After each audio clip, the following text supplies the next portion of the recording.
DEMS Night Out in Mercer County.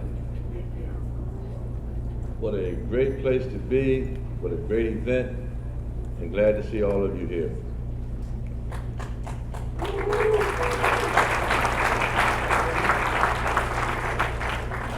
Our purpose here tonight is quite simply to motivate, inspire, encourage folks to come together, talk about democracy, talk about Democrats getting the vote out, and getting ready for November. You know, putting this program together, a couple things came to mind, and that's what makes Mercer County special. What makes Mercer County different than a lot of the counties within our state. I think part of that is the leadership, whether it's at the county executive level or all the municipal mayors, many of the elected official types who are state or commissioners. Sam and I talk about this a bit relative to what it is that we do different in Mercer County that other municipalities and other counties don't do. And I think that it's a leadership question. It's thoughtful, engaging, accountable, community-minded folks who see the value of equity, opportunity, and community benefits. And so with that, I'm asking my good friend, the Reverend Dr. Charles Boyer, if he will come forward and give us a prayer for the occasion, and also update us on a couple of things that he's been working on. Reverend Boyer.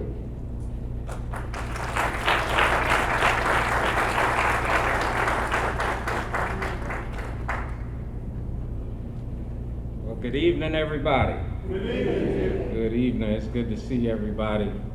And as many of you know, I see my good friend John Harmon, which has been a part of this work of going around the state and helping to build out and be real clear. Oh, and the Congresswoman is here, who has been a major part, the people's champion. Somebody, she got blood on her knuckles from punching Donald Trump in the face multiple times. Amen. And we've been going around the state with Mayor Baraka and team in developing and being real clear about a black agenda. And it's very important that we come to some consensus and raise up issues that are important to black people. And listen, I just want to be real clear. I know this is DEMS Night Out. And much of the reason why we have disengagement from the black community is because Democrats have failed to lean in. And the first people Democrats abandon when times get hard is black people. So I just want to be real clear about that. And so we're very clear in what the demands are going to be. But I want to be even clearer. I want to be abundantly clear. There is no way in hell that we can allow MAGA to take New Jersey.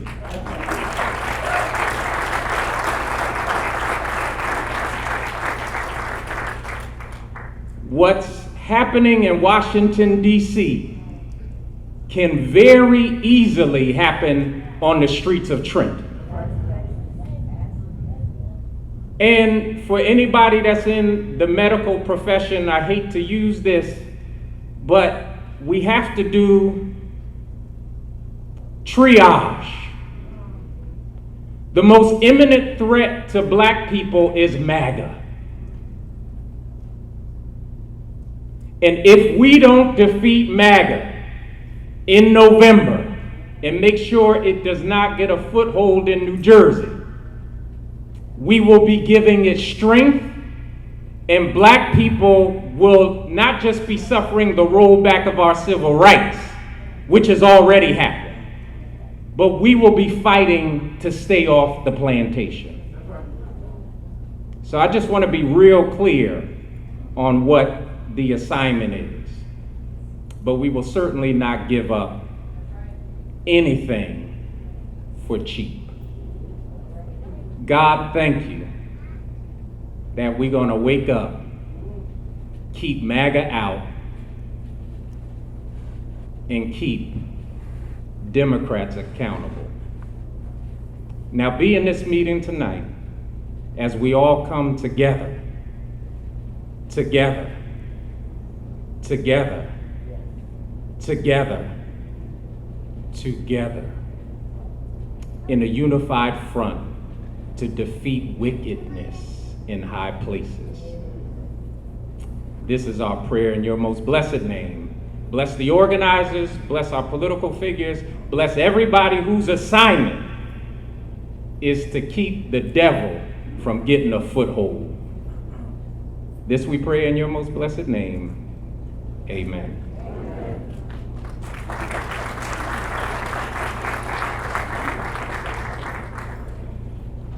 Do you know how fortunate we are in New Jersey to have that point of light?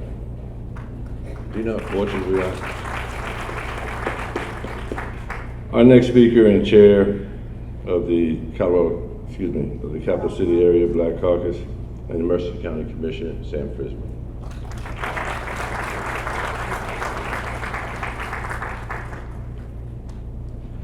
What's going on, Mercer DEMS? Oh, come on. This is DEMS night out. Mercer DEMS. Can I hear you in the building? Yeah. Look, I want to say I am so blessed to be here today. Before I even get started, there are two people that I really want to make sure that I recognize. We've had our Congresswoman here. Our county executive will be coming up, but I want to make sure we recognize Dan Benson in the house.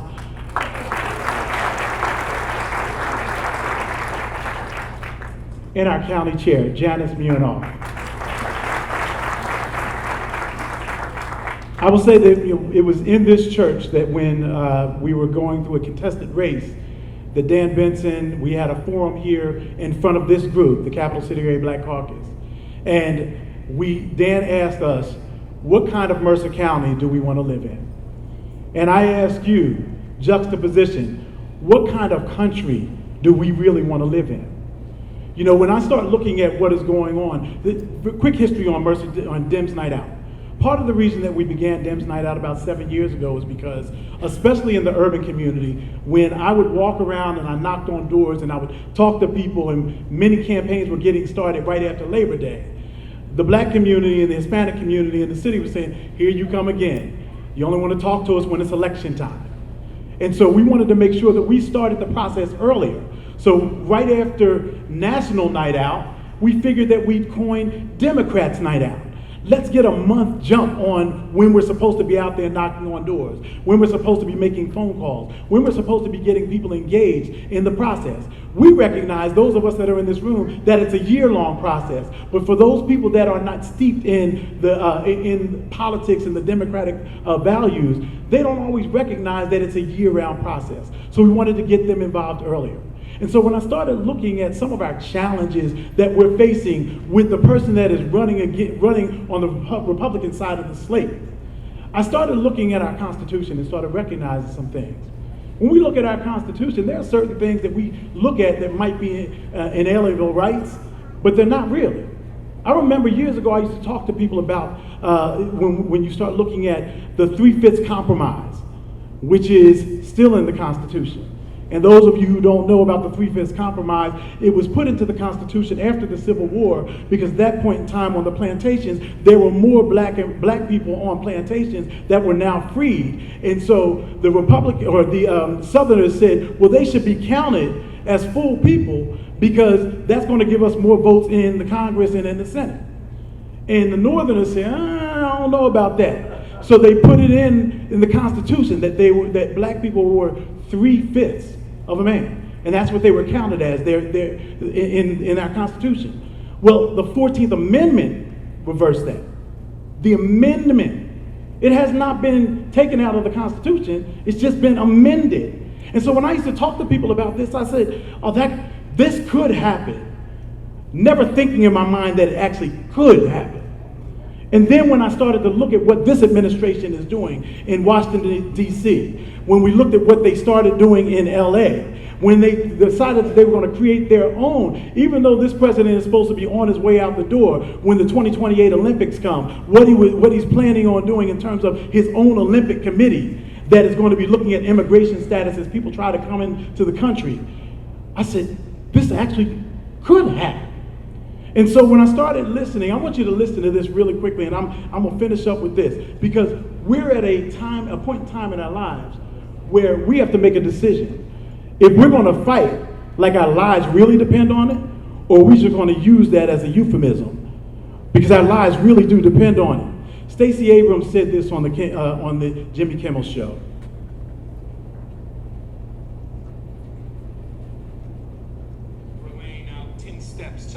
So, start with winning an election. Number two, you have an expansion of executive power. The president decides he wants more than he's supposed to have. Number three, make the Congress complicit. Then you move on to firing all of the people who know how to make government work. Then you put in place these loyalists, people who are only responsive to you. Then you break how we communicate. So you criticize the media. So at step 7, you have to blame someone. You have to blame people for the broken government, for the broken promises. In step 8, you eliminate anybody who can help them. So you sue law firms that do pro bono cases. You go after philanthropies and accuse them of giving money to the wrong people. You get to step 9 and you start to encourage and incentivize private violence. You kidnap people off of the streets and pretend that's normal, because that's how you quiet dissent. Because you make everyone afraid that if they don't do what you want, they might be next. And once you've done those 9 steps, step 10 is easy. That's when you decide there won't be new elections, because everyone's either afraid, poor, broken, or complicit. You went viral. 10 steps to autocracy. Did any of that sound familiar? Did it sound like things that we're seeing in the news every day? And so this election is critical. Yes, we want to make sure that all of our people are safe up and down the ballot. Every Democrat in every municipality in Mercer County, every single one of our assembly people, that they are safe. But we have to make sure that we capture the governorship. Because without a strong governorship, somebody that's willing to push back and willing to fight back, we are at risk. The time is now. The fight is ours. We are the people that have to take the fight to the street. Mercer Dems, let's get motivated.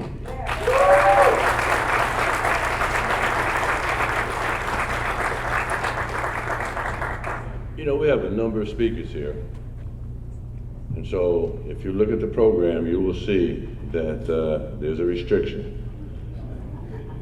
And I would hope that those of you who speak would adhere to our request for the 1 and 2 minute time limit.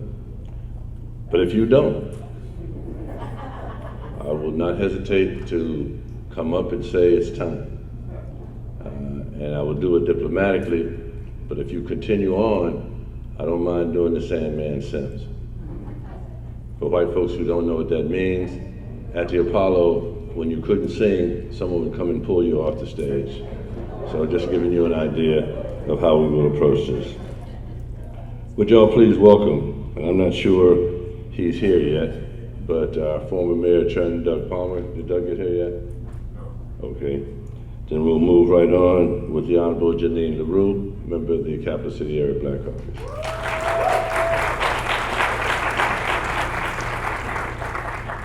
JB knows he never has to bring the Sandman down for me, because I do not do more than my time. I say it very quickly.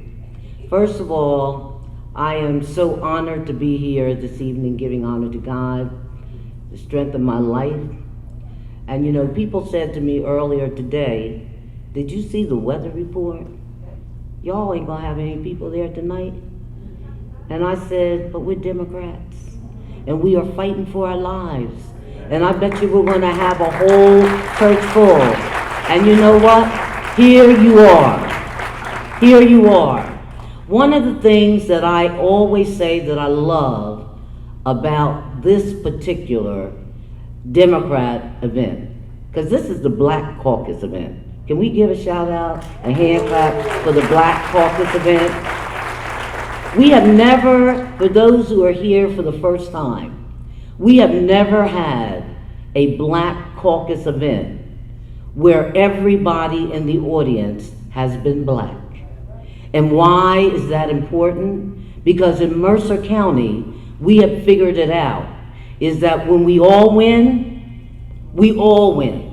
Black people must win, women must win, gay people must win, Latinos must win, Asians must win, handicapped people must win, immigrants must win, Democrats must win, Republicans must lose, and that's what we are here about tonight. Thank you.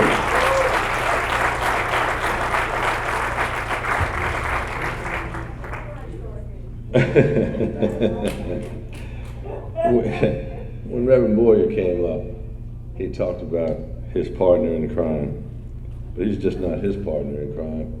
He's a bunch of our partner in trying to inspire and inspire our community, especially our Black businesses.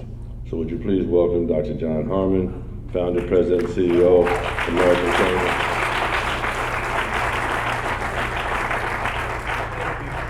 Good evening, everyone, and we will adhere to the allotted time.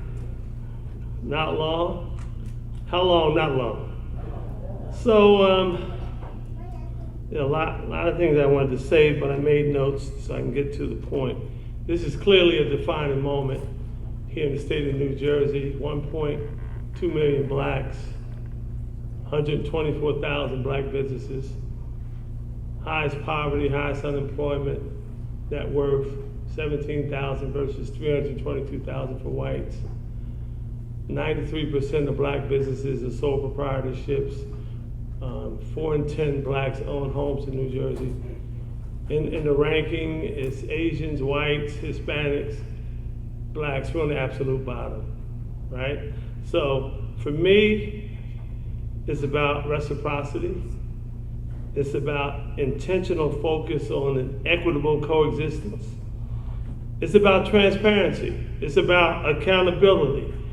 It's about Black people's value proposition to the state of New Jersey, and I'm going to close on that.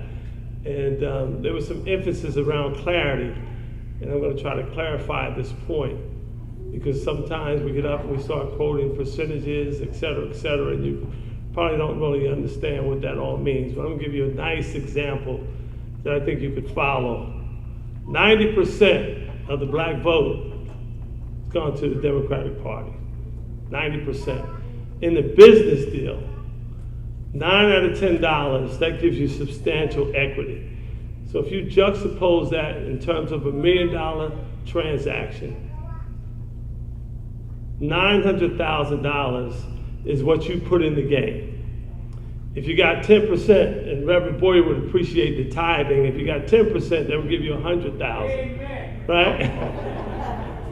That would give you 100,000. But 1% is 1,000. So you put in $900,000 in this deal, and you got back less than 1%. You tell me that that's not being hoodwinked and bamboozled. So this is our time to ask some very hard questions as it relates to an agenda. What's in it for us? We see other folks getting the positions, they're elevated, and they're doing their thing, and we're still lamenting. And then they'll come back and say, we apologize. We're going to get it next time. Well, this is our time. Then make it our time. Thank you.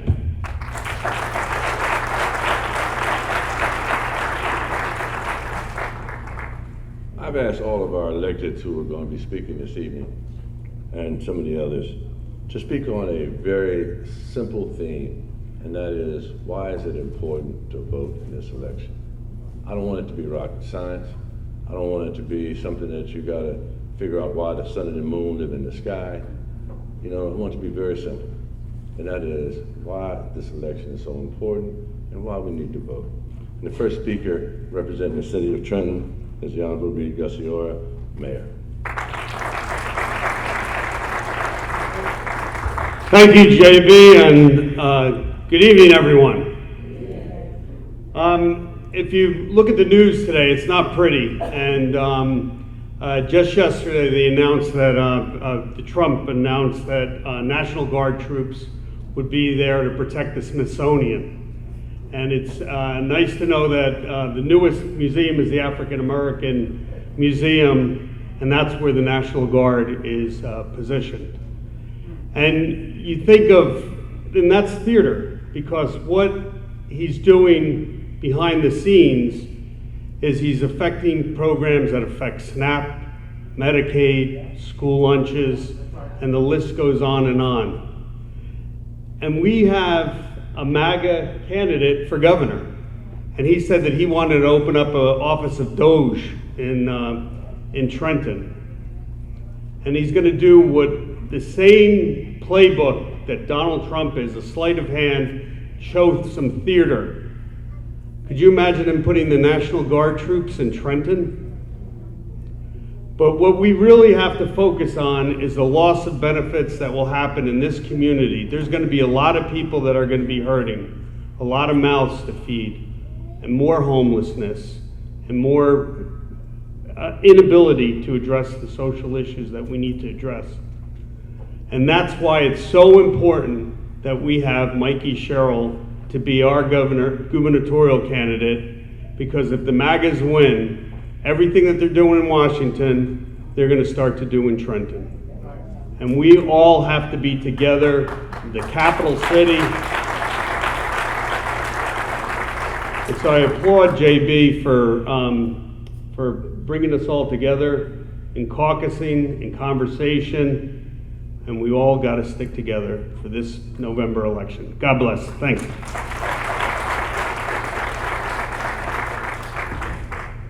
Our next speaker, the Honorable Dan Benson, Mercer County Executive.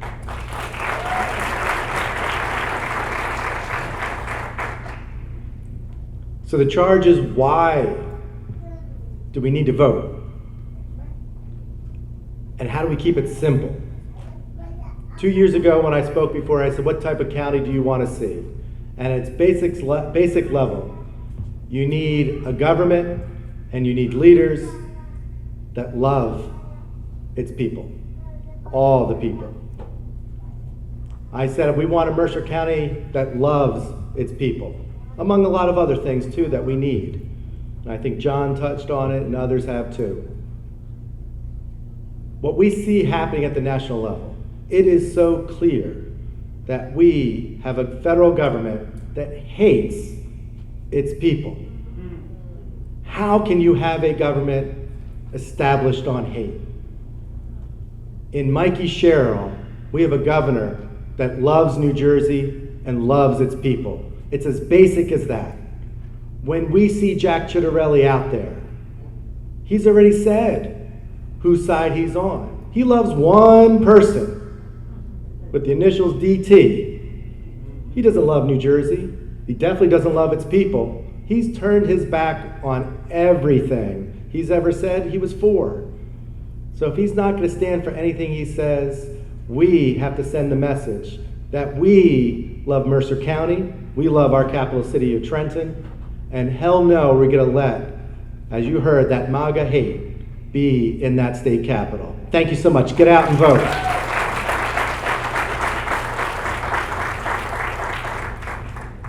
Our next speaker is our Honorable Chair of the Mercer County DEMS, Janice Marinoff.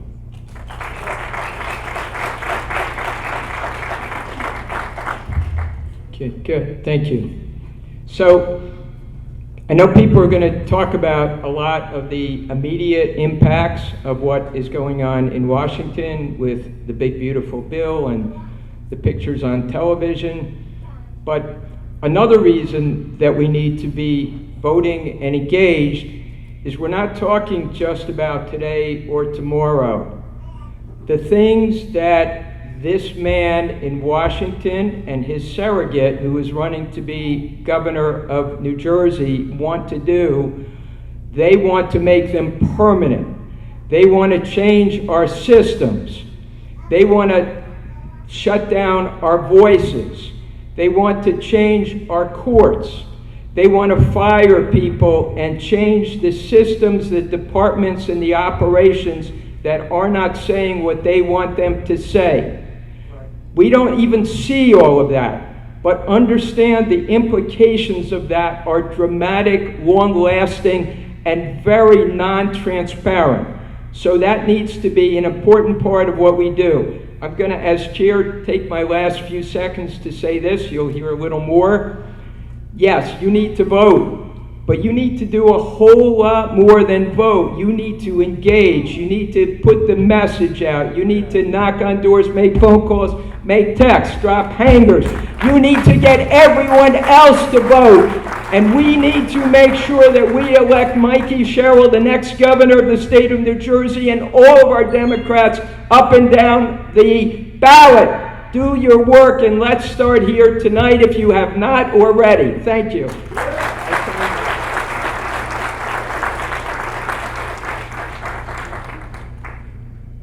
You know, I'm a proponent of AI, but I'm an anti-AI person because AI, to a lot of folks, is artificial intelligence. AI in this case is arrogance and ignorance. Arrogance and ignorance. So be prepared for the AI. Our next speaker, one of my good friends, who is the chair of the Caucus DEMS, and I'm glad to see her in that position. Would y'all please welcome Debbie Parks, Labor Leader and Chair of the Democratic Party.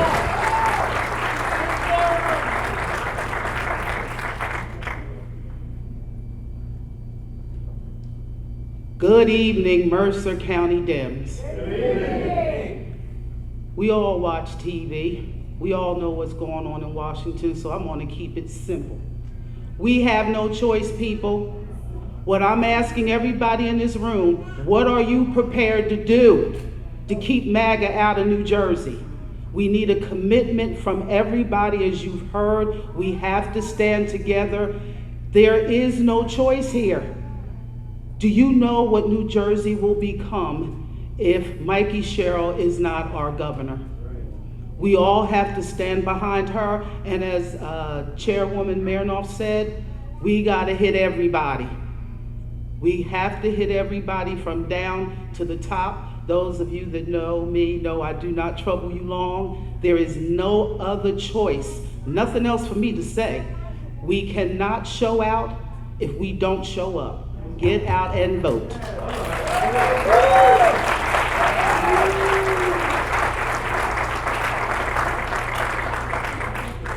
Did the superintendent get here?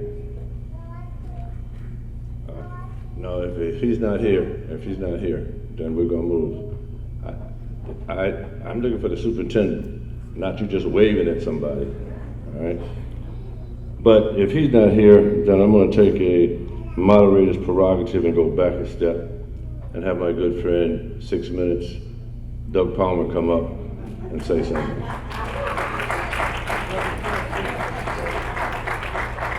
I purposely told the superintendent to stay outside till I got up here. Look, it's first of all, thank you all for coming.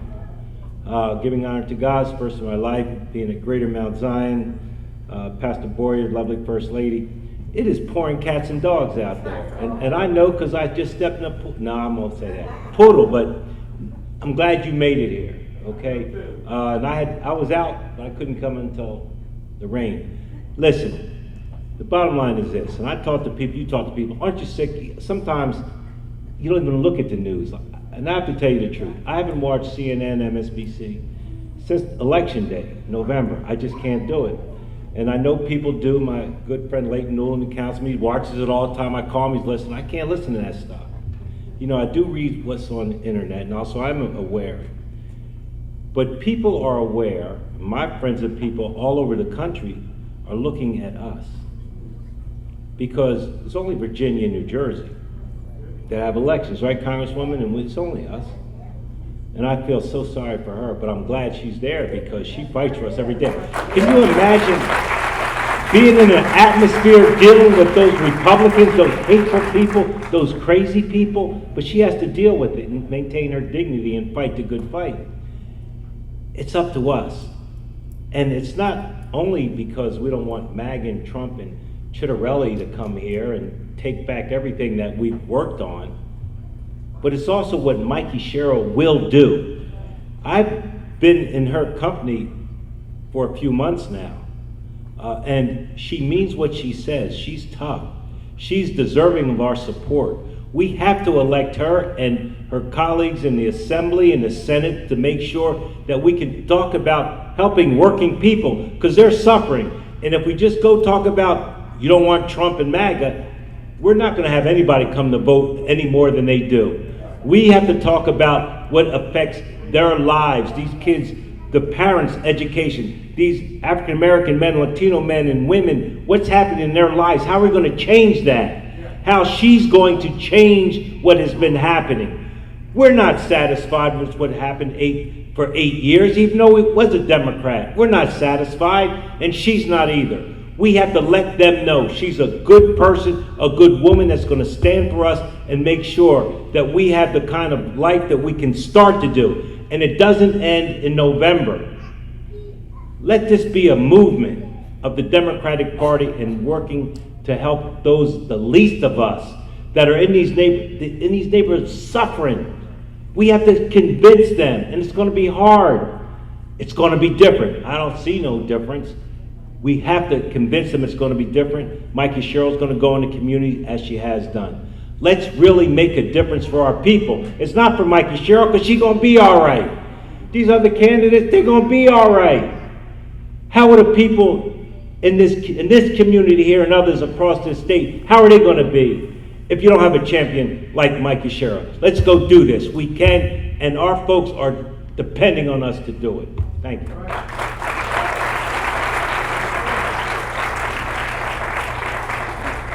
I am so glad Mayor Palmer showed up and not Reverend Palmer.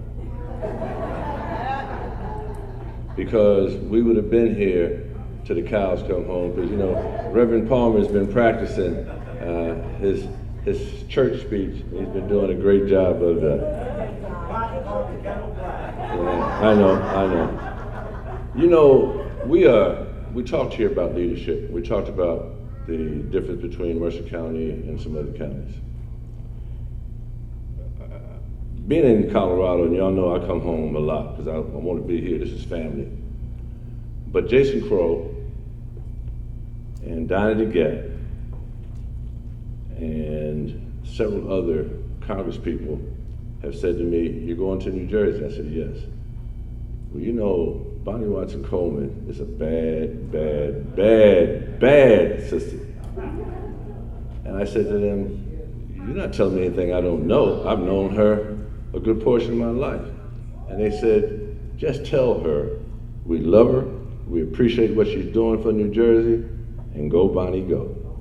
Ladies and gentlemen, our next speaker, the Honorable Congresswoman Bonnie Watson Coleman.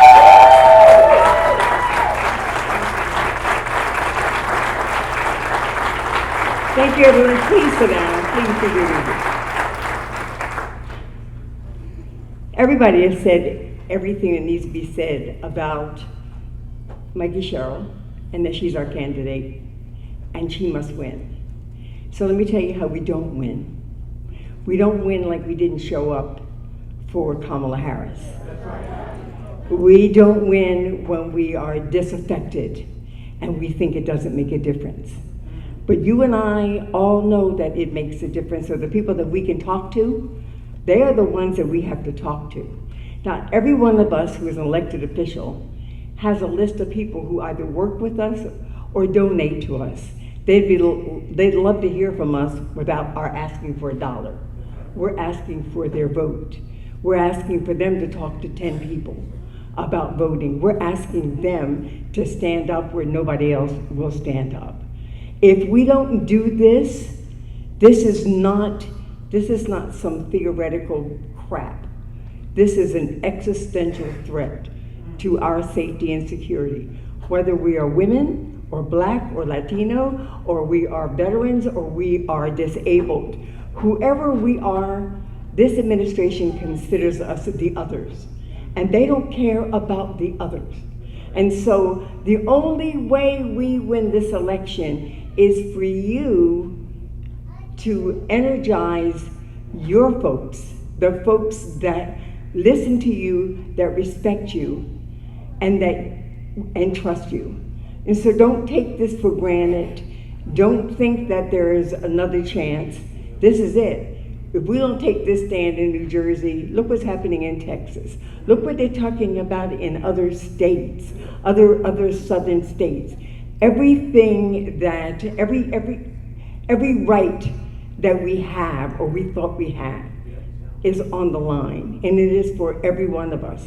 And so not only do we have to elect Mikie, and of course we do, there is no comparison between the two. Don't get caught up in Chitterelli's bull and his affability. He's already bought. But we have to also elect every person who's running for a school board, every person who's running in any municipal election, any county election, every state election, and then of course any place else. And so I ask you to please get your people, get everybody that you know to get out there and do their thing. Let us vote early. I wish I could say and often. And let us vote right. Let us vote for every Democrat that is running for office this time. If you've never done it before, you must do it now. Thank you, and God bless you.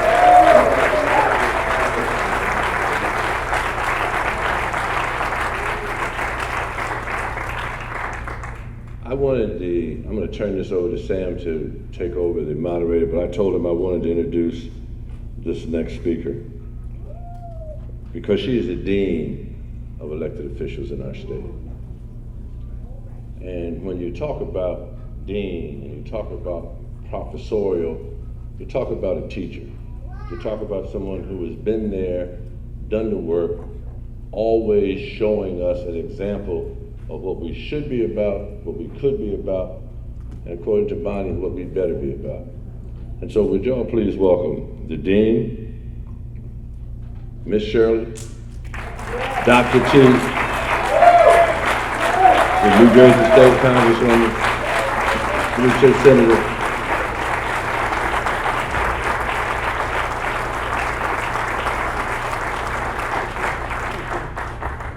Thank you very much.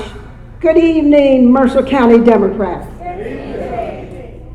If I can quote the late Barbara Jordan from Texas, I don't know how many of you in here know of the late Barbara Jordan. Raise your hands if you've heard of her.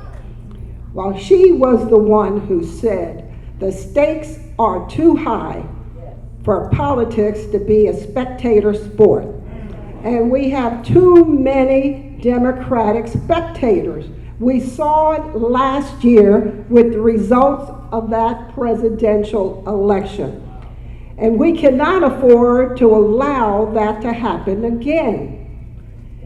There were people who did not vote at all, and there were some people who voted because they were bamboozled, and now they have buyer's remorse.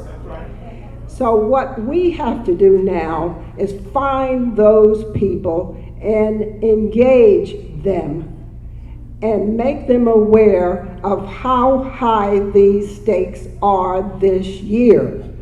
Because all eyes are on New Jersey and Virginia. Those are the only two states with gubernatorial elections. And we have to show the country and the world that New Jersey is not going back. We have got to win this election and put a Democrat, Mikie Sherrill, in office. And there was a song some years ago, I'm dating myself, by Gil Scott-Heron. I know there's one person in here at least who knows what that song was. And he said, the revolution will not be televised. But what we need to know now, things have changed since then. And we need to see more young people because the revolution is going to be posted.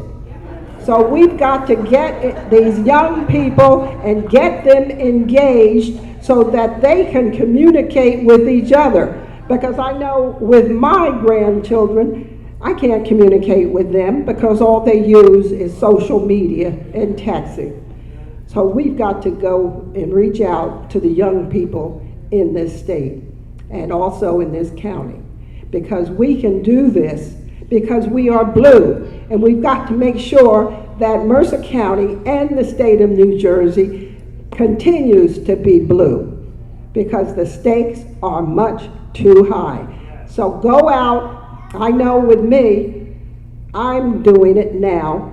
I'm not on the ballot because there are too many elected officials who'll say, well, I'm going to just sit this one out because I'm not running. But every one of us who are elected officials should act as if we're running.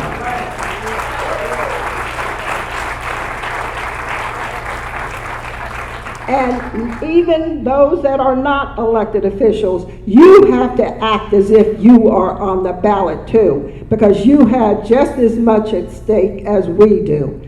So go to your neighbors, your relatives, your friends, and even some enemies if they're going to be persuaded to come out and vote for the Democrats and Mikie Sherrill from the top of the ticket to the bottom. Thank you so much.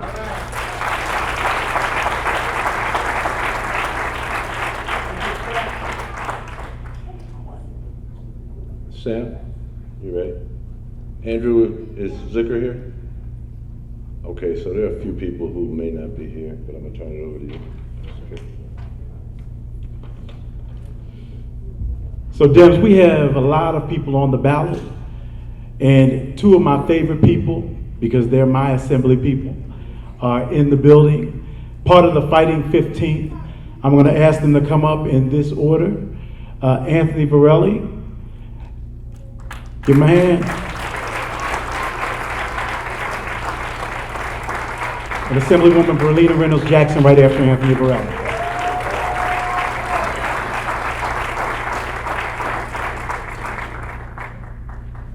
Two minutes in county. All right. Welcome all Mercer County Democrats. Anthony Varelli here, and 2 minutes, and here we go. Y'all heard that expression, right? You don't know Jack? Right? How many heard of it? You don't know Jack? Guess what? We know Jack. We ain't falling for that. Okay? So we know what he stands for. We know who he's with. And this is rapid fire here. I'm grateful to be a part of this, like I am for the last 60 years of my life. Born and raised here in the city, in and around it, grew up, worked in every county in the state, but always came back home to Mercer County. And I'm grateful for that, because I could breathe here. Breathing's getting a little heavier now, because we got a lot of stuff going on, not only here in Mercer County in the state of New Jersey, but in Washington, D.C. We got a Trump lackey running for governor here who don't know jack shit. Sorry to say that, but hey. But we need to go. He don't, I'll tell him. Give me his number. But anyway, and we are in a church, but I heard Pastor Boyer slip too, so we're good. I may look like I'm sleeping, but I see. All right, so here it is. All right, here it is. 83 days till Election Day. All right, September 20th, mail-in ballots go out. Tell all your friends, even the people that you don't like or don't like you. October 14th, voter registration for the general election deadline. Bring 2 people. Get them registered, at least. I heard 10. 10's good too. October 25th to November 2nd, early voting. Lead by example. I've heard that somewhere before. Get out there and do it. And November 4th, Election Day, or we could say Judgment Day, for the residents of the state of New Jersey. Mikie Sherrill for governor. All right? And just remember, from here to the State House is around a mile, give or take a few steps. Congresswoman Sherrill is a gubernatorial candidate. You should know that, because one day you will be walking from the State House as governor to come give remarks here at Pastor Boyer's church. So God bless everybody. God bless Mercer County Democrats. God bless America. And let's get off our derrieres and do the work. Thank you. That's why that's my guy. Did it under 2 minutes. You better go ahead, Anthony. Anthony was my colleague on on the commissioner board years ago. We are so glad to see him doing great work in the assembly. I got an opportunity to watch this young lady as a councilwoman in the city of Trenton.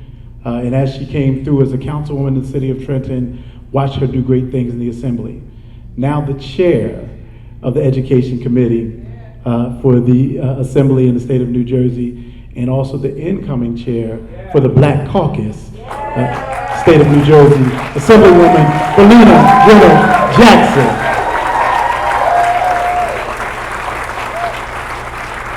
Good evening, family. So, I didn't come tonight to play no games. I didn't come to play no games. I brought my mama with me here tonight. And I brought her here because I want you to see who one of the people, my number one priority that I'm fighting for.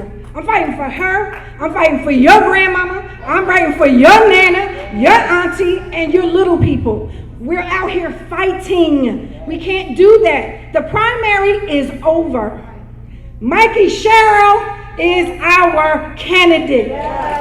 She won. She is the winner. She's the only one that we are here to support. So when I talk about leadership, that's everybody in this room. We are all leaders. But I want the Congresswoman to know that we are all here supporting her. So when I say leadership, you say Mikie. On the count of 3. 1, 2, 3. When am I supposed to say? I'm making sure you're paying attention. 1, 2, 3. Leadership! Mikie. Leadership! Mikie. Leadership! Mikie. We have to do something. Make the phone calls. It is worthy enough for us to take off work. I'm talking to the people in this room. You take off work. We have a deficit in the poll workers position. We need poll workers. We're talking about watching the system, watching the numbers come in. It means nothing if we don't have great people there that we trust to be able to cast those ballots, make sure that they're processed properly. And I know our county clerk is going to talk about that, but it's important. We can't just sit here and talk among ourselves. Now, I'm pretty familiar with who's a poll worker and who isn't, but we need you. And that's what leadership does. Leadership shows up when nobody else shows up. You showed up here tonight. You are all leaders in this room. We need to go back out and make the phone call. Have you applied? Because I know we talked about it. Here's the application. You can get it online. But we have work to do. I want to make sure that we do it because all of our lives depend on it right now. The governor appoints with advice and consent from the Senate the Attorney General. All of the work that we have done to protect our civil rights, to protect everything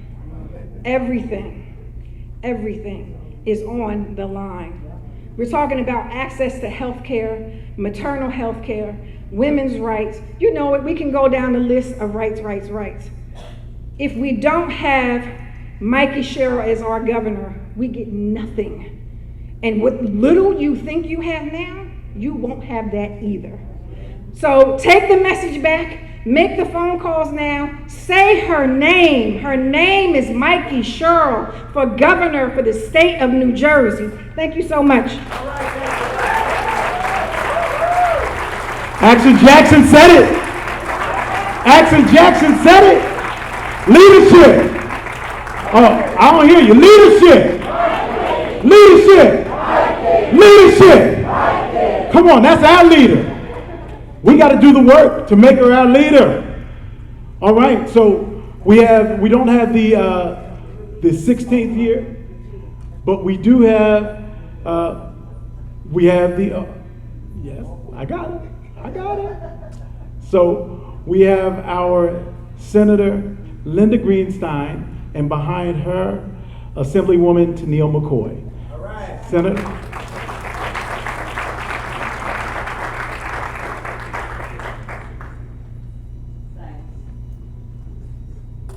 Well, I'm following some very tough, great speakers here, but, and I'll just say it like it is. There's no question about it. All of us have to work on this. There isn't any one person. It can't just be elected officials. It has to be everybody pretty much making it their job to get Mikie Sherrill elected. So each and every one of us have to be out there and doing whatever we can, obviously registering to vote, voting, but also getting everyone you know to vote. It's critical. And I know when you hear from Mikie, you'll understand why she's our candidate. So all of us will have to work on this very hard, and I know I will be, and I'm not running this year. So again, great to be here tonight. Sorry I had an event before this, but I'm really glad that I made it. And thank you again for having me, and let's go out and work on that vote. Thank you. I don't know if this was a race, Senator Linda Greenstein would have won. She clocked in at 56 seconds. You weren't playing. There you go. So, if I could have my sister Tennille McCoy, if you come on up, Assemblywoman Tennille McCoy.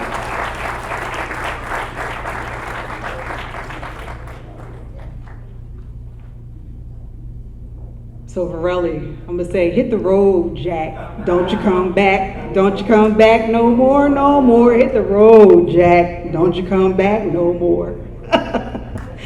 So, good evening, everyone. I am Assemblywoman Tennille McCoy, hailing from the 14th District from Hamilton Township. It is always a pleasure to be with the Black Caucus. Thank you, John Bailey, for your leadership. And so one of the things I actually want to echo is from my father, Samuel McCoy. You know, my dad always said, Tennille, never underestimate anyone. And so in this election, we can't underestimate any of our votes. So we have to make sure that we do not take this election for granted. You know, I've heard that, hey, we're up in the polls, but guess what? Polls change. And so we have to make sure that we get out the vote. And so how do we do that? We get out the vote by voting by mail. Voting early is something that we do very well as Democrats. And so one of the things that we have the advantage as Democrats in the legislature, we have the majority. And what does that mean? That means that when we ask for funding for our towns, for our counties, we get that funding. And that's so important. So important to make sure that we also keep the majority with our governorship, and that's meaning electing Mikie Sherrill. And so I've had the opportunity to stand by Mikie, one of the first individuals to make sure that the support was there, but she's earned that support. And so I never forget just the calls and many calls that we've had, and that's the one thing I appreciated. Thinking outside the box, an individual that is utterly creative, but it's so important that we make sure that we do the work. And so once you voted by mail, you voted early, I need for you to then volunteer. I need you to make phone calls. I need you to actually do some letter writing. So this is the work that we need to make sure to get on the ground and get out the vote here in Mercer County and throughout New Jersey. So thank you guys so much for what you do, and let's win on November 4th. Thank you.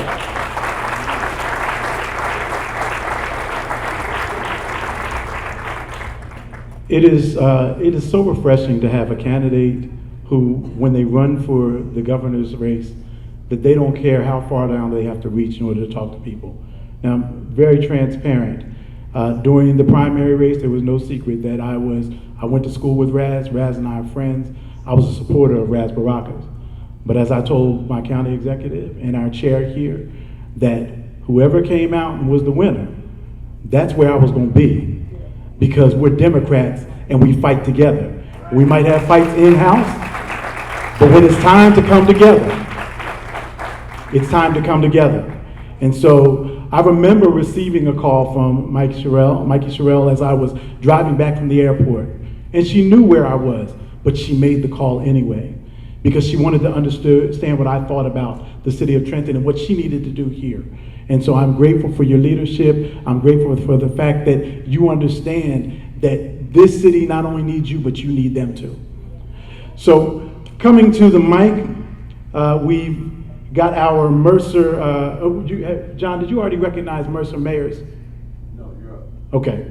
So Mercer mayors, we're not asking them all to come to the mic. We're asking them to stand. So all of our mayors that are in the House, I know that I saw Bert Steinman here from Ewing. Yes. Give him some more love than that, yeah. We love you, Bert. Mayor Mark Frieda, is he here? Patricia Hendricks Farmer. Mayor of Lawrence. Jeff Martin, Mayor of Hamilton. Mayor Reed Guscio, we're going to give you some more love here. Our chairwoman and mayor of East Windsor, Mayor Janice Miernoff. Mayor Courtney Peters Manning. James Davey. Susan Blue. Now I'm going to ask you guys to give my man Ryan a really big hand. Ryan Kennedy. Handles the books for almost everybody in here. Excellent. With that being said, Patricia, we got Patricia. Okay. We've got our City Council of City of Trenton here. And so John Bailey, I'm going to ask you to come up and recognize them.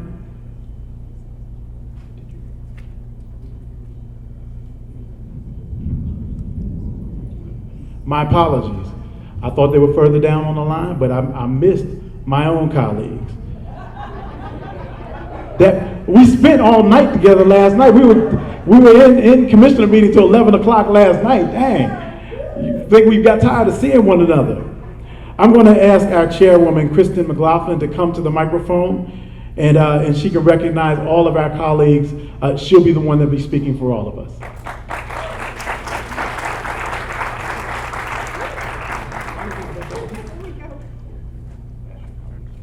Yeah. Would my commissioner colleagues please join me at the front? We were doing people's work last night until and we actually enjoyed every minute of it. Commissioner Walter, my vice chair, Commissioner Terrence Stokes, Commissioner Sam Frisbee, Commissioner Nina Melker, our colleagues John Cimino and Kathleen Lewis are both out of town. They send their regrets. Commissioner Lewis, our good friend Nina, whom if you don't know her, this must have been your first time into the city of Trenton because the woman is here constantly.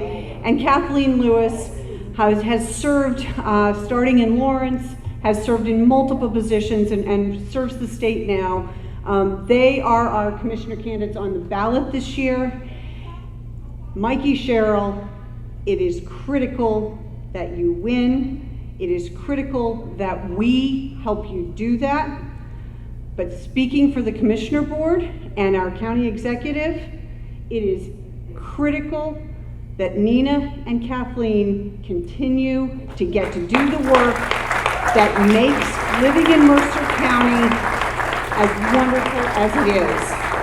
And many of you know it's been work the last few years, but it's been good work. We have been able to support Dan as he builds his vision of what a government of and by and for the people looks like, with all hands included and all voices heard. And Kathleen and Nina are a critical part of what that looks like going forward. So thank you all very much. I'm just gonna charge you with every single time someone you know starts complaining to you about what's going on at the federal government level and says, I just don't know what to do about it, you say you can. And it starts in Mercer County and the state of New Jersey. You find committed public servants like Nina and Kathleen and Mikie Sherrill, and you vote for them, and you tell your family and your friends to vote for them. And at the end of this, the great blue state of New Jersey will stand strong, and our future will be so much brighter because of it. So thank you very much.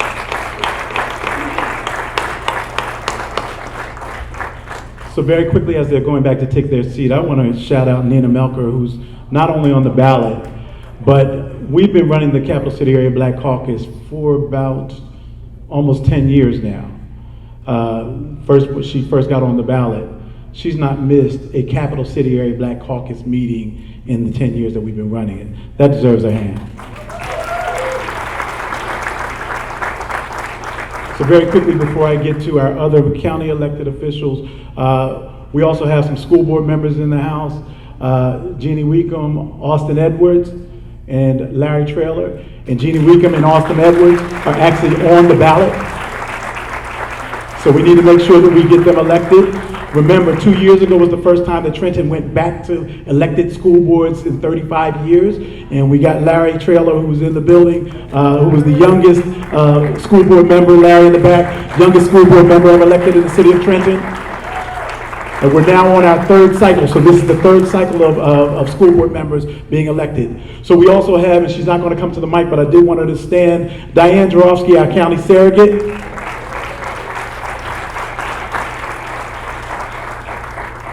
And then we have our good friend, who also rarely ever misses a Capital City Area Black Caucus, Paula Salome Carvalho, who is our county clerk. Come on up, Paula.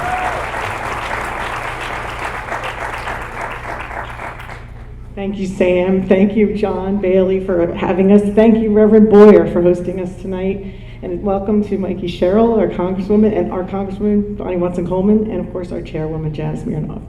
It's really good to be here. Why am I running again? Let me tell you. Democracy is under attack, okay? As an election official, I gotta tell you that I was really motivated this time to run because I'm watching as votes are being, voting is being considered to be untrustworthy. We're casting dispersions about the accuracy of the election in 2016. We're going backward. But more than that, this current president has issued like the SAVE Act, and the SAVE Act is saying that you have to have real ID in order to vote. Well, many people don't have real ID, and it's expensive to have real ID. You have to pay for it. That means that many people will not be able to vote. Additionally, there is a war on women, in that he's saying that anybody who doesn't have a name that matches their birth certificate won't be able to vote. Well, many women change their names, as do many non-binary people who also are marginalized. He doesn't want them to vote. So if people pay attention, he's overstepped his role, and the only reason that this has not actually happened is because the courts have stopped it. It's not because he hasn't passed this law. He's passed an executive order that's just being held up by the courts. And there are many things being held up by the courts right now that would actually be very terrifying if they actually passed by this president. So we need to realize that our democracy is under attack. We've got to fight to protect it. We've got to fight really hard to make sure that we continue to have free and fair elections and that everybody can vote, because believe me, he doesn't want everyone to vote. So that's one of the reasons I'm running again. It's one of the reasons that we need to vote very heavily this election, to show people that we will not stay home and we will not sit back and let our rights be taken away. So thank you so much for having me, and look forward to a positive year. And we need Mikie Sherrill to win.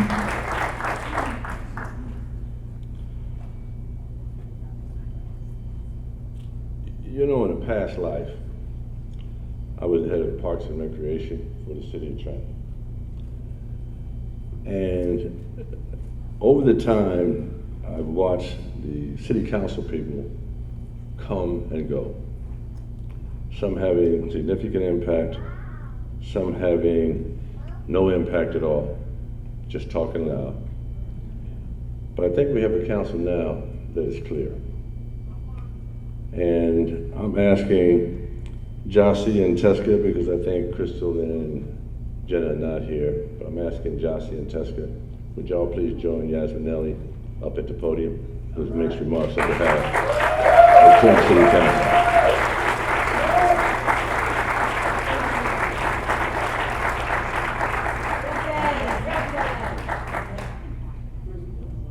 Good evening, everyone. First, I want to send greetings and thank you to Reverend Boyer for always opening up your doors to the community and to the Black Caucus for organizing. I am joined here with our Vice President, Jossie Edwards, and also our West Ward Councilwoman, Teska Frisbee. And as we all know, we've heard all the talks and everybody knows I think we're preaching to the choir here in this room. One thing I can say about us, we all host our own community conversations. We are always in the community hosting different events. I still knock on doors. I have been knocking on doors since I won. My team, thank them because they actually, we do it twice a month. And as we're talking to people, I just want to encourage you all. It could be the smallest conversation when you are at a basketball game, when you're at a soccer game, when you're at the football games, wherever you are, even at the grocery store. I just registered 7 people on Saturday just from walking and talking to people. So it's the smallest little efforts like that that will make a bigger impact. And I know that with us, we have a candidate here, Ms. Mikie Sherrill, and I believe that she is truly wanting to invest in the city of Trenton. So we as Trentonians need to put a lot of effort into the people coming out to vote because we are tired of being the capital city and not being looked upon when it comes to our funding because we keep getting looked over. And I think that this candidate right here is the one that is going to make sure that we get the funding that we need to make sure that our people have the resources that we need for the city of Trenton. So please, please, please make sure you converse with everyone that you see out in the community, wherever you are, and let's get Trenton out to vote. Thank you. I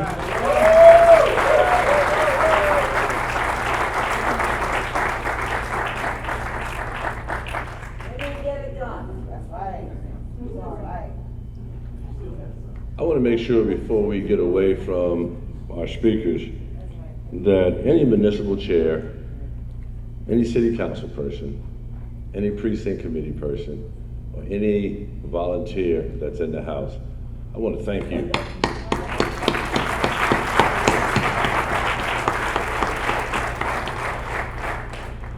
In addition, Doug, Raz had a communication issue, couldn't get here. But I think it's important for you and Sam to come forward, even in absentia, to have the comments and recognition. So Sam, you and Doug want to come up?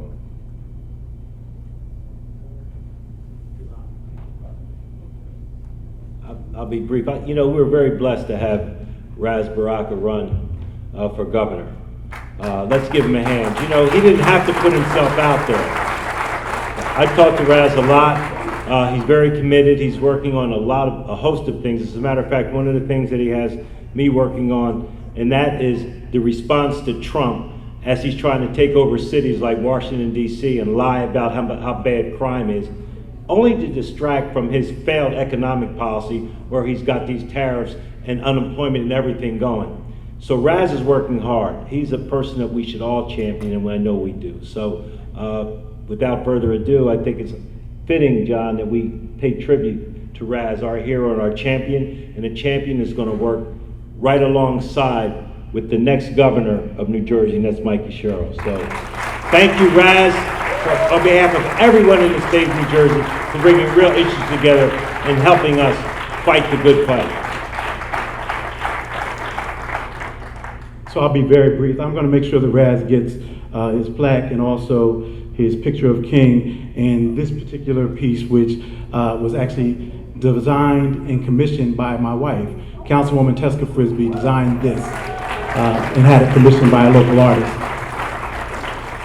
But I will say that we wanted to honor Raz for many different reasons, but one reason is because he's done the work.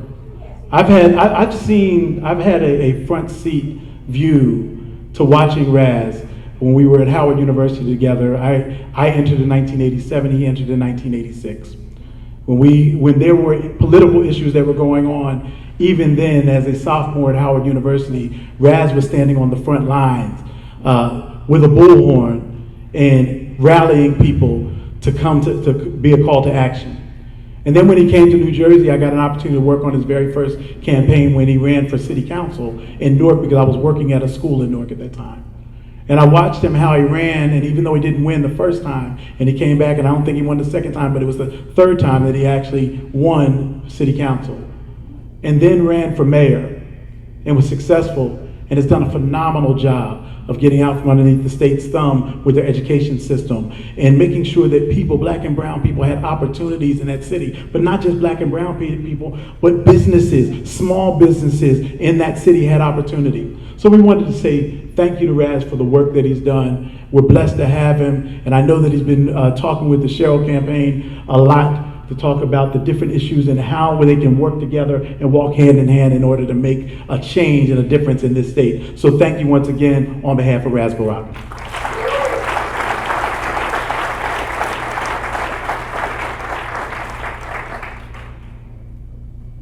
I'm going to ask Janine and John Harmon to join me here. But before I introduce Janine, I just want to take a personal privilege. You can't keep taking up to 2 minutes. I'm just saying. Congresswoman, we're not in the congressional well. We're not in the congressional well, but I thought it would be important to say something only because his wife is here. That's why I wanted to take that moment. Because what has happened, every time we have called and asked Leroy to join us, he has said, you know, I would be there, but my wife and I go on vacation during this time every year. Then I called and I said, well, you know, we're going to move the time back a little bit. Hope that you might be in the state this time. And he said to me, is Janine going to be there? I said, yes. He said, is Harmon gonna be there? I said, yes. He said, is Sam and Doug gonna be there? I said, yes. He said, I'll be there. I said, Leroy, you didn't ask me if I was gonna be there. He said, well, we knew you were gonna be there. You made the call. So ladies and gentlemen, would y'all please welcome one of the tallest trees in the forest, Janine LaRue. All right. Thank you, JB, and thank you, Congresswoman Bonnie Watson-Coleman. But so, you know, this particular award, this is called the Lifetime Award. We've only given it out one other time. And you know, when you get, Congresswoman, some little age on you, right? You know, I had that big 7.5 this year. And I was thinking, Chairman, that there's not a legislator in the New Jersey legislature who was there before I got there. The last one was Dick Cody. So I started lobbying back in 1981, and this young man at the time came in, I think in 94, as a legislator. I've been following you, because I've been lobbying you for a long time. Right, Beth Doan? A long time. And I have to tell you that there was never a time that I approached Assemblyman Leroy Jones and asked for a vote. He would say to me, well, explain the bill. Who's it gonna help? Who's it gonna hurt? Who else is supporting it? And after he took me through the grill, there's never a time that I asked him for a vote that he didn't absolutely say yes. But what I found out about the chairman, what he's really made of, is during the pandemic. You know, during the pandemic, we were all in lockdown. And we were having caucus meetings every month. And we were really just begging the higher ups to please come on a virtual and join us, that it was worth their time. Leroy came every single time. And the one time I'll never forget it, he was working the redistricting, and it was a tough redistricting. We didn't know how it was gonna come out. And I said to him, we need you, Chairman, at this particular meeting. He said, well, if I don't come, it means that the vote is in jeopardy. If I do come, it means that I got no sleep. And he came tired early that morning, but he showed up for the caucus. So because of it, Jackie, and we did move this to make sure you guys would be here, because of it, you have definitely earned our Lifetime Achievement Award. We love you so much, so much.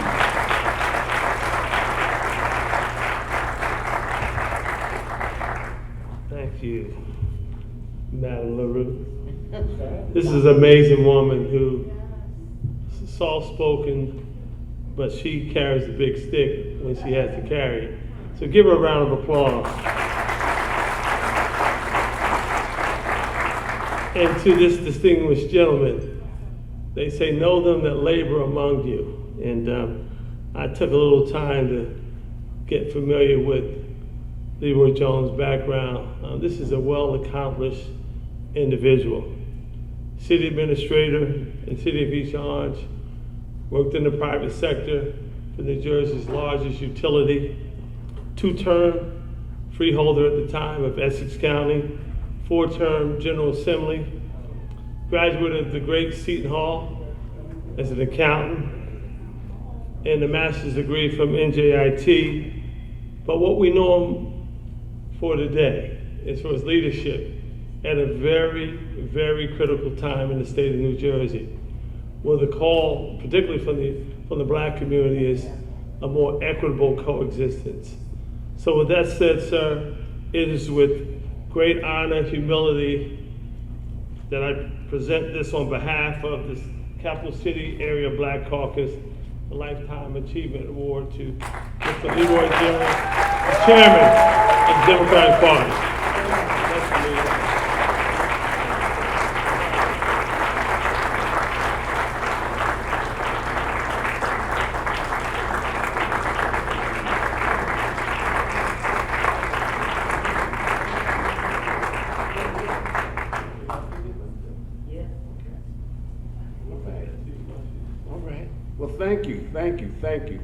Thank you. First, let's give honor to God because we are in God's house. And, I'm always going to be mindful to recognize, the spiritual leader in this house, Reverend Charles Boyer, who is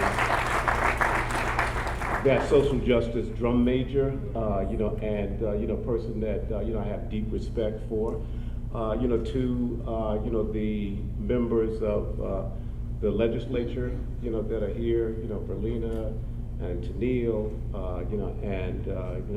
I'm not quite sure if Linda Greenstein's here, Dan Benson, and, the members of the commissioner board, to, the esteemed members of, the Trenton City Council, to my friend and former colleague, Reed Gusciora, who's our mayor now, Bill and Bonnie,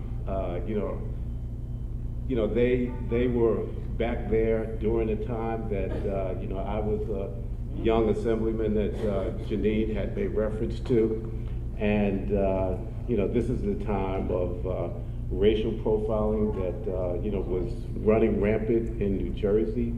And, with folks like, Bonnie and Shirley Turner, that stood tall, along with myself and others. But to stand here, today, particularly with this young lady, who I have, great respect for, is a blessing. And, when you talk about lifetime achievements, you want to make sure that, you recognize those people that came along that journey in that lifetime with you, and, Bonnie and Bill, Janine, John, all of you, have been tremendous. And, I can't stand here and accept anything, solo. It's, been a collaboration of teamwork, from some tremendous individuals that, are leaders in their own right. So let me just say thank you. To John, I got that. I'm winded down. Yeah. Look, I'm no fool now. We just coming here off of 13 years of anniversary celebration.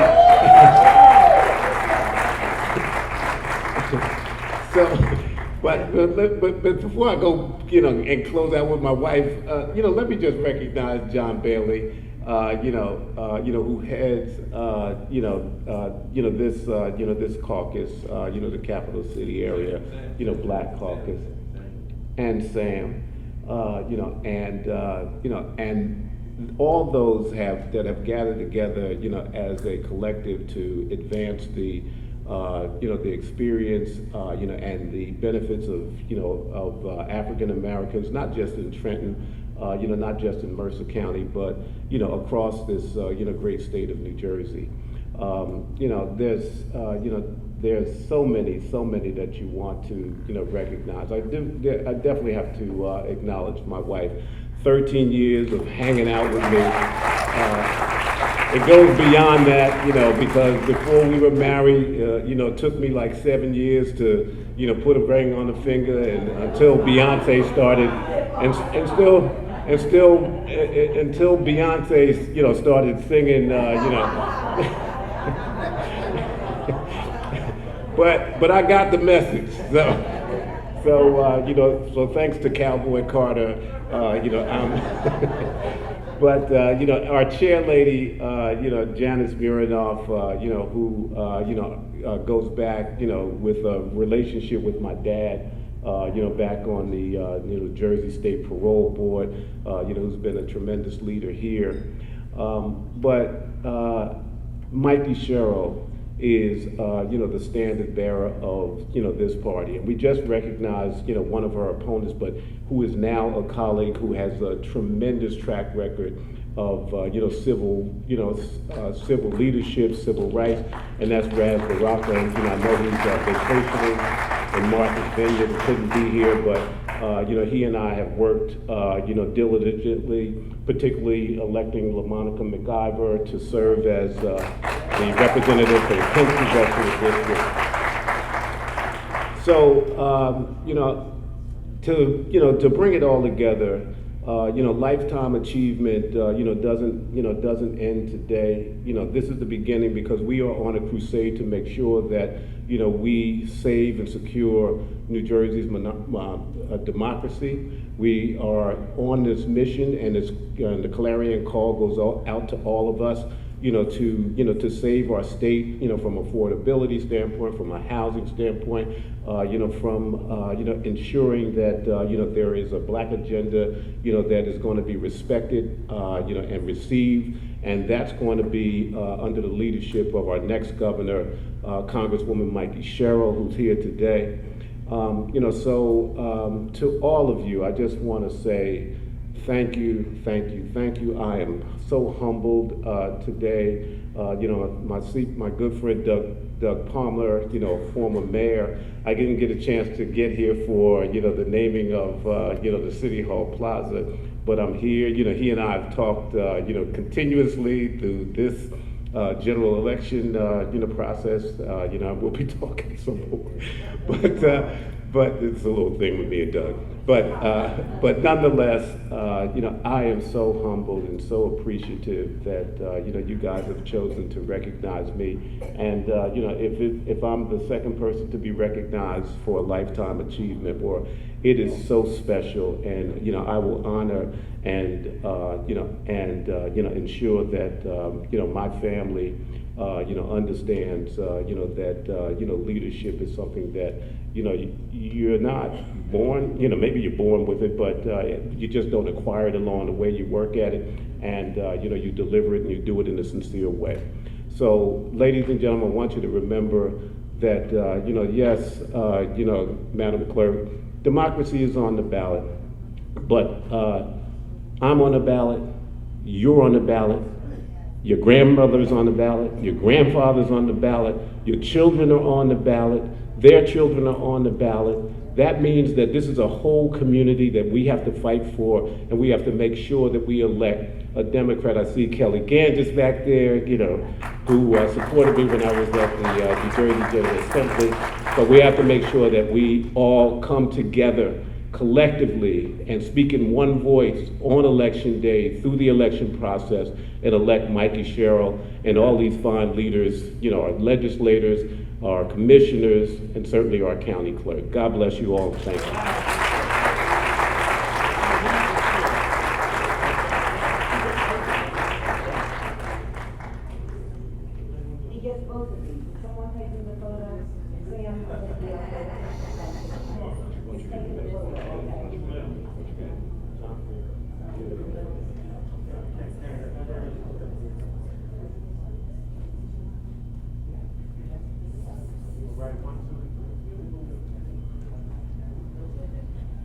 Let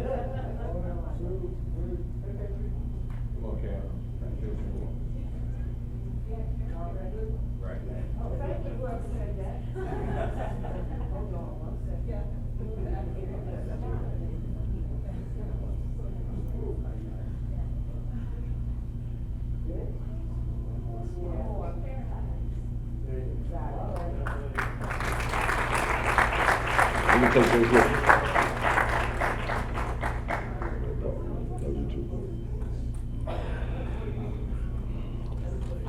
So, I'm going to ask Tennille and Shirley Turner and Bonnie Watson Coleman if y'all please come forward.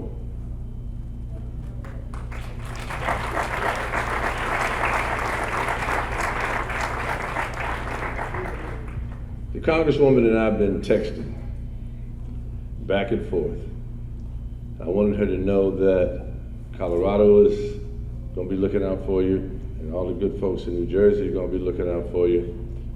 And so today, we brought 3 powerful women to acknowledge another powerful woman. And so the first one to bring remarks is the Honorable Tennille McCoy. So I was thinking, you know, I'm a daughter of small business owners. And so my dad's business is right down the street, Martin Luther King Boulevard. My parents purchased their first home in Hamilton Township. And my parents were able to live the American dream. They put me through college with that small business. And so it's something that is so important to me that we make sure that we make that investment into entrepreneurs, we make the investment into small business owners, and making sure that they have the necessary tools and resources to be successful and to meet those expectations. And so many of you know that my background, I'm a human resources executive and I'm also a realtor. And so when I first came on board, one of the things that people always ask me as a legislator was, Tennille, what are your priorities? And I said, my priorities were to listen and to learn. And so then I started to navigate, because you gave me great advice, right? So my priorities became housing, healthcare access and advocacy, and workforce development. And so when I talked to our future governor, Mikie Sherrill, about these particular platform and these issues, she wasn't afraid to think outside the box and challenge the status quo. And so that's the type of leader that I want to personally work for. And that's the type of leader that I want to work with. And that's the type of leader that I'm going to vote for. And so there's a few things we have in common, but there are 2 things that stand out. 1, we went to London School of Economics. And then 2, we both ride motorcycles. And so I said, oh, you like a little Fast and Furious, Governor. But I'm so excited to support you and the work that you're doing. I can't wait to have the opportunity to work with you. I'm already talking to her. I was like, we need to bring Formula 1 to New Jersey. She's like, Tennille, you got a lot of things you're thinking about. But I'm excited, and we just have to make sure that we get out the vote. So thank you. We look forward.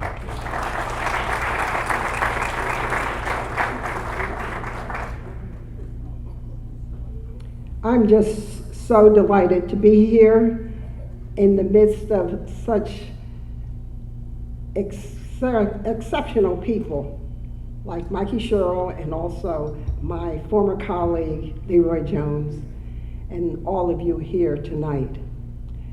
There's never a time that's more important than the time right now.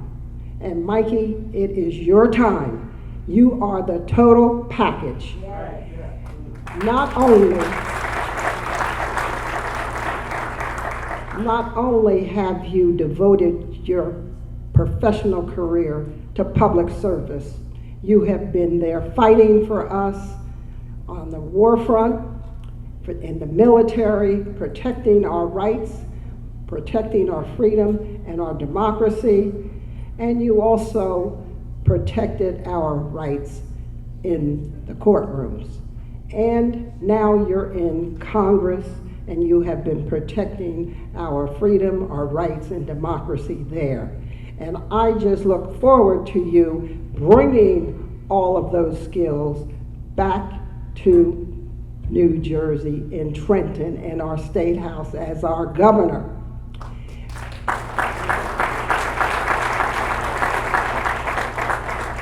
And since we are here in the house of the Lord, I think this is fitting.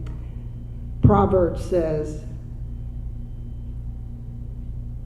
he who or she who has no vision will perish. We don't have to worry about perishing with you and your vision for this state of New Jersey. Thank you so much.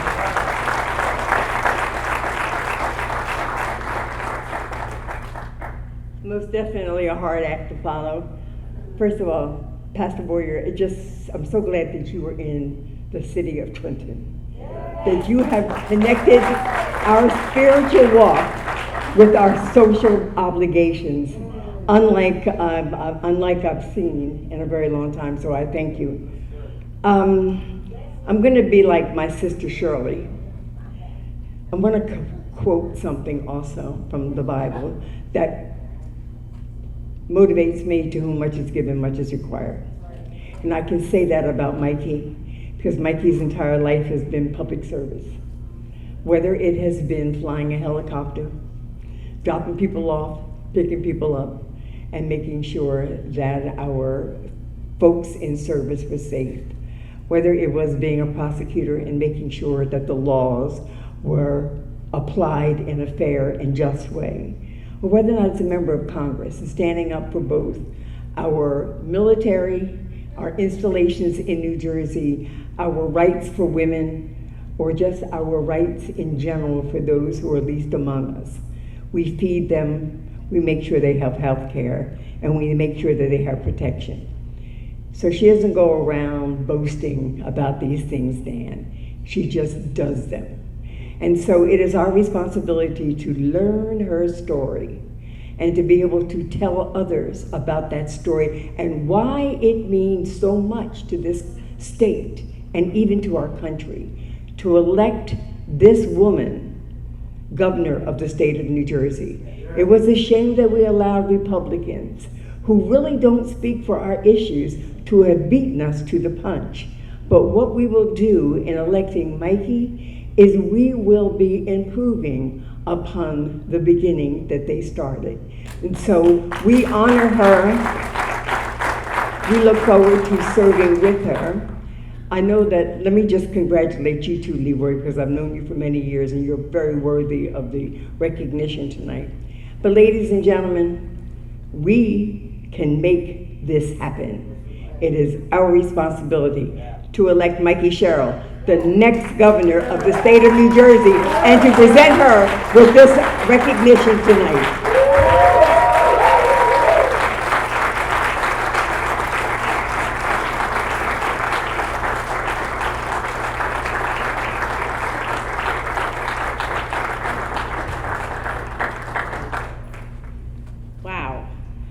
Wow. Assemblywoman McCoy, Senator Turner, Congresswoman Watson Coleman, John Harmon, thank you. Thank you all so much. You know, the best introductions are those that remind you of why you're doing what you're doing and the awful and awesome responsibility that it really is. And so thank you, because it is so important now, these times we're in. And I think you all so eloquently pointed out why it's so important. And Reverend Boyer, thank you too for opening up your church to us tonight. It really feels like a sacred duty as we fight hard for people across this country. So this feels like a very appropriate place to be having these conversations. I also want to thank the founders, Janine LaRue, Sam Frisbee, John Harmon, Doug Palmer, John Bailey, as well as Reverend Charles Boyer, for founding this important caucus and hearing important voices. I want to just say thank you to all of the elected leaders here tonight. I want to thank our chairwoman here, Janice Mironov, who has been so helpful as we fight hard for what we need to do throughout the state. And I also want to give a special thanks and shout out to Chairman Jones. Leroy has become such an incredible friend to me. And what has been so wonderful about having him as my chairman is that I also get Jackie as part of it. And she's truth be told, a little more fun as well. Has the good parties. But it truly has been wonderful. And I tell you, in these times, I think a lot about leadership. And I see a lot of failure. I watch the really most incompetent Secretary of Defense that we has ever had in this entire nation. Pete Hegseth putting out things about how women shouldn't vote, firing the black chairman of the Joint Chiefs of Staff and the woman who was our first CNO of the Navy. When I said I think he fired him because he was black and her because she was a woman, he did not say that that was not true. So I see these real failures in leadership, and what he talks about a lot is this warrior ethos, and it's all tough guy, and he shows everybody how many push-ups he can do as he's failing at every other level. And it always occurs to me that the way I was trained is that true leaders are servant leaders. And it's not just about being a tough guy, it's about being a compassionate person. It's about caring deeply about the people that you're leading. And that's what I see in Chairman Jones. I've seen on multiple occasions where he would have had every right to stand in an event, and because of his own ego, he could have put himself first. But every single time I've watched him realize that he had a higher calling to bring our Democratic Party together, to bring people together. And in these times, you don't see a lot of that. So it's really been an honor to have him as our Democratic Party chair, and of course, as my own Essex County chair. So thank you and congratulations. And my favorite thing you said is that you're not done yet, because I thought, he's a little young to get a Lifetime Achievement Award, so that was good to hear, Leroy. Thank you. Thank you. I also want to give a shout out, even though he's not here, it's always nice when people are saying nice things behind your back, to Mayor Ras Baraka. Truly has been a great voice for some of the most vulnerable people in our state. And sometimes we say that tough primaries, even though I don't like primaries because you're fighting among family, sometimes we say tough primaries make you better. And that was certainly the case. I think he brought a voice to the primary, to our Democratic Party, that was really important to hear, and he made me a better candidate as he challenged me on different issues. But that was just sort of what he did because he was a good candidate. But I think the true measure of Mayor Baraka is the fact that he's now stayed in the fight, that he continues to support what we are trying to build here, that he continues to push in and has already met with my policy team to continue to be a strong voice for vulnerable people and to make sure that my voice is stronger in those spaces. So it's wonderful to see him awarded here as well tonight. Really great to see that.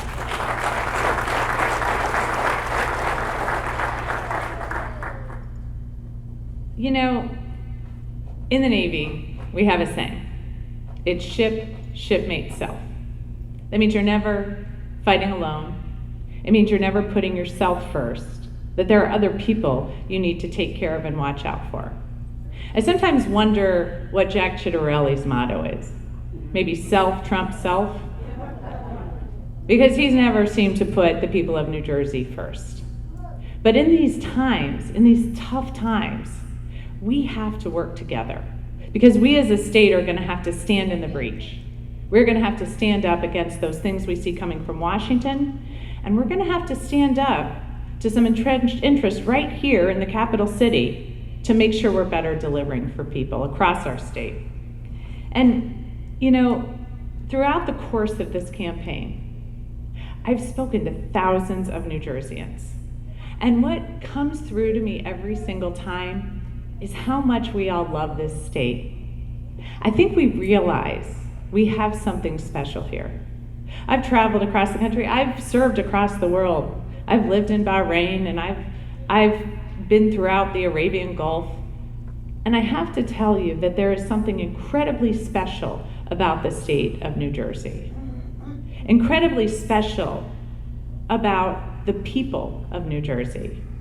And yeah, we have a little bit of a reputation. My roommate down in Washington, Abigail Spanberger, who's also running for governor, she always copies me, no. She announced first. She gave me a t-shirt that said, I'm not loud, I'm not shouting at you, I'm from New Jersey. But because we love it so much, because we know how special this state is, that's what makes it so heartbreaking when so many people can't afford to stay in the state, can't afford to retire here and watch their grandkids grow up here, or watch our kids leave the state and not be able to return and afford a house here. As we see costs go up again and again, whether it's healthcare or utility costs, we have got to fight hard. We have got to have a governor who's going to work hard for working people. And that's what I'm pledged to do. And I'm telling you again, just to remind us all of what's at stake, we have another person running for governor. He has pledged to fight hard for Donald Trump. He has actually said he can't think of anything he disagrees with Trump about. And I always say, man, could I help that guy out? I got a list. I've got a list. And I also tell people that, you know what, I have stood up to anyone who gets in the way of fighting for New Jersey. Because I might be a Democrat, but I'm a New Jerseyan first. So I will take on anyone. And there is no person who is running to be the governor of this great state and serve the people of this state who should ever bend the knee to the President of the United States. And I don't care who's in that office. That is not what is called for as governor. And so I'm here tonight to talk to you about these things, to talk to you about costs, but to also specifically talk to you about the needs of the Black community here. Many of them because I've heard about it directly from all of you here. And so we have a Black maternal health crisis. I have to tell you, being pregnant can be a really isolating experience. It's very scary, your first pregnancy. You really don't know what to expect. And you can read every book you want, what to expect when you're expecting. You don't know what to expect. And it is even scary and hard when you have good health care, when you have a good doctor, when you're getting good care, and you know that your doctor's going to be there in the hospital and they're going to help you through that process. Even then, it's incredibly scary. So imagine how much worse if you don't have that. I have spoken to women who work in the hospitals that they give birth in, who are Black and who are still getting bad outcomes. In the hospitals that they work in and they know the staff, still getting bad outcomes. That's why I'm so supportive of midwives and doulas, to be there to shepherd people through the process.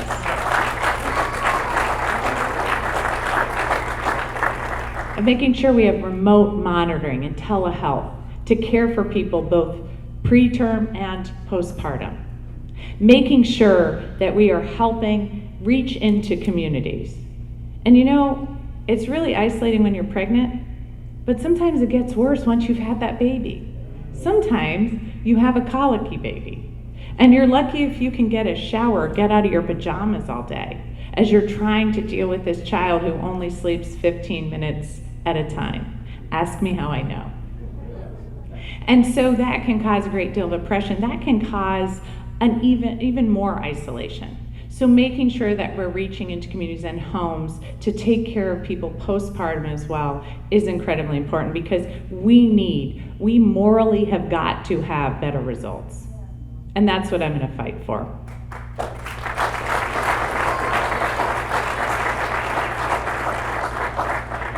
As I talk about bringing down housing costs, you know, we have the Mount Laurel decision, which was working on discriminatory zoning and to address that. But all these years later, despite the work that's been done, and some of it very good, we still have a housing crisis at almost every level. So we have got to do more. And some of that is helping people get into that first home. Because if you can't get into the first home, You can't develop any equity. You can't sell that home and maybe move into a different home as you want to raise your family. And so many people just can't make that down payment. Which is why if we're going to build generational wealth in the Black community, a lot of that is going to revolve around home ownership. And we know that about 70% of white families own their home and only about 30% of Black families. So that's why we have such important work to do here, and I will expand that first-time home buyers credit to help people make that down payment and get into their first home.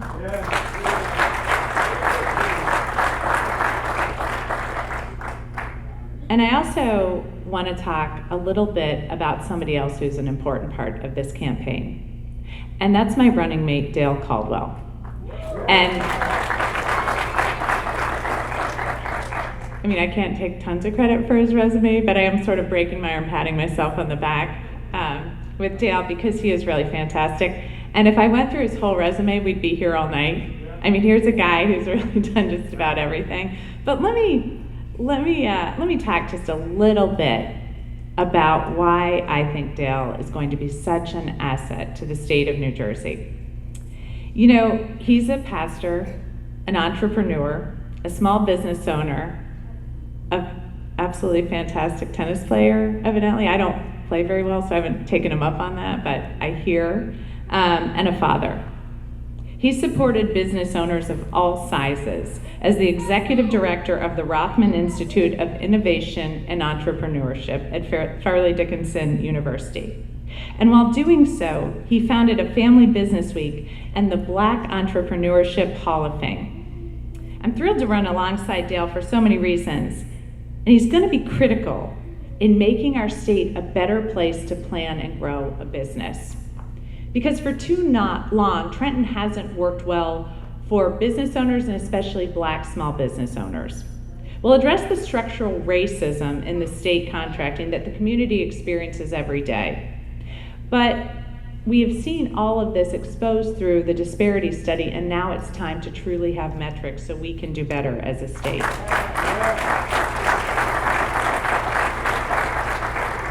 We'll make the Business Action Center more robust so it better serves people in the Black business community. And my Attorney General is going to make sure that he or she is going to crack down on lending discrimination to Black small businesses. But what struck me more than all of this, more than all of his expertise and his hard-earned titles, was his commitment to service. That's something that really means a lot to me. His commitment to serving people, that servant leadership that I learned in the military, he was smart enough to just pick up on the go, because that's the kind of leadership he exhibits every single day. His love for building community and lifting people up. He calls it his passion for the small. Small businesses, small nonprofits, small churches, groups that are the backbone of our communities across New Jersey. We've both been on the ticket, and we are going to make sure both of us are putting New Jersey's interests before our own interests.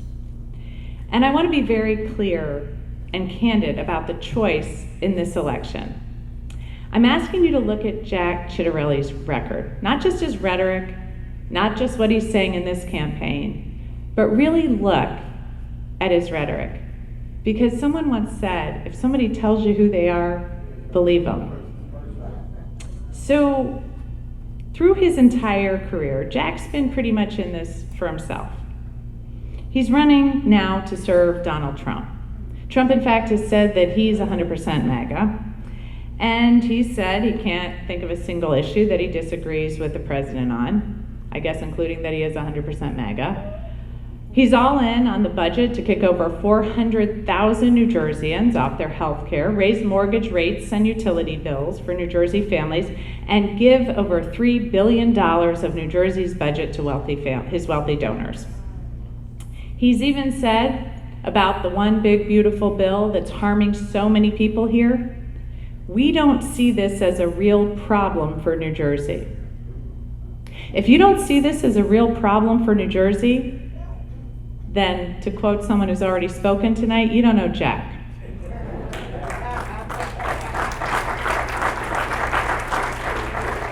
He also talks a lot about being a small business owner. What he doesn't tell you is that his small business made millions peddling misinformation about opioids into our communities, leading to an addiction crisis. He raised taxes at every level of government. So while he is for Trump, I'm for you. I'm for New Jersey. I served for nearly a decade in the Navy. I'm a mom of 4 teenagers, so I don't put up with bureaucracy and I don't put up with temper tantrums. That's actually not true. I see a lot of temper tantrums. I just don't put up with them in government. So it's going to take a strong, independent voice to cut through the noise and bring change to Trenton. And I have to tell you, it's not just the Navy, it is those 4 teenagers. I am up for the challenge because we have work to do. We're going to build a state where families want to live, where businesses can thrive, and every child here has access to opportunity. Because this is the Garden State. This is where you plant your family and you grow your dreams. So I'm gonna end with a promise. You're always gonna have a seat at my table and on my team. We may not always agree, but my promise to you is that my door is always open. Because together, we're going to build a state that is worthy of the people who live here, that is worthy of our love of the state, and most importantly, that is worthy of our children. So I just want to thank all of you, because I know how hard you're working. I haven't heard one person come up here who hasn't talked about the many different ways in which they have delivered on promises to this town and to this state. And so thank you all for doing that, because with this, we are going to make sure New Jersey is the greatest state in the history of the world. So, thank you all. I really appreciate it.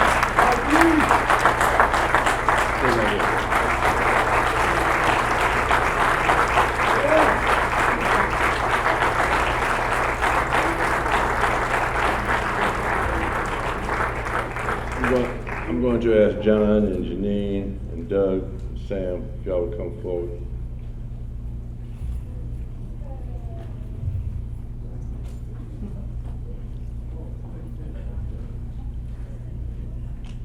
You know, Governor, yeah, that's a Freudian slip, but it's real. You know, Governor, we have a little something for you. Right behind us, you'll see a picture of Black Lives Matter, What If, and also a picture of Dr. King. There's a little bit of humor in all of this, we gave this to Dan Benson, and Dan said, "John, why did you give this to me?" And I said, "So that you know that black folks are always watching you." And it's in his office. So when he turns around and he sees Dr. King looking down on him, we assume that there's going to be something in his mind. But ladies and gentlemen, we want to recognize a woman who has voice, who has vision, and who has a viable plan for New Jersey. And so on behalf of the Capital City Area Black Caucus, we wanted to give you these small tokens of our appreciation to let you know that not only are we looking forward to you being our governor, but we're looking forward to you working with the black community in the state, and we'll do everything we can to make sure that you're elected. So congratulations.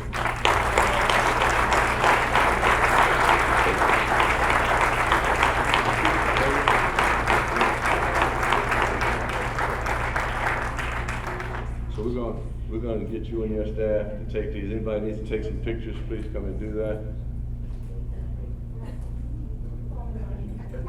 You're not going to be able to see it. Yeah, come in front of them.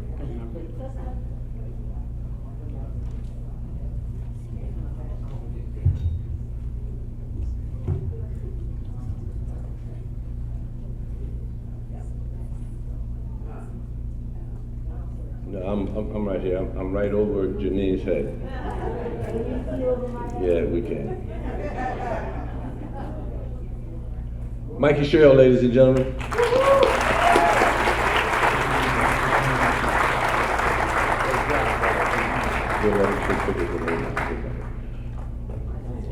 And those who want to take pictures with Mikie afterwards, we'll make sure that that's available. But before we get out of here, we want to do one more housekeeping chore. No, John, Janine, Doug, please come back. Sam, please come back. Please come back.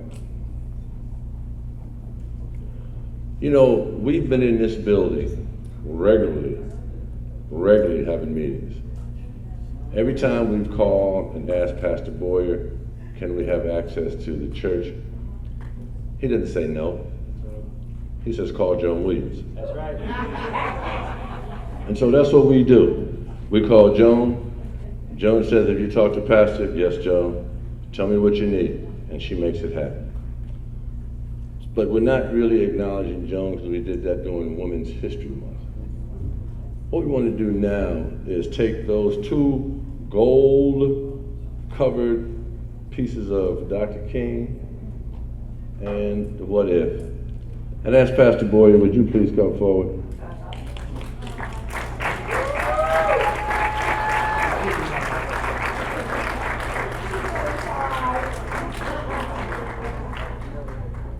What if, yeah, what if? What if? But we wanted to make sure you had these in your office. We wanted to make sure you had them in the church. We want to make sure that you had it and know how much we love you and appreciate you being a point of light in our community. So ladies and gentlemen, this is our last words of the night, except Sam has to close. But I just wanted to say to you on behalf of the Capital City Area Black Caucus, thank you, thank you, thank you very much.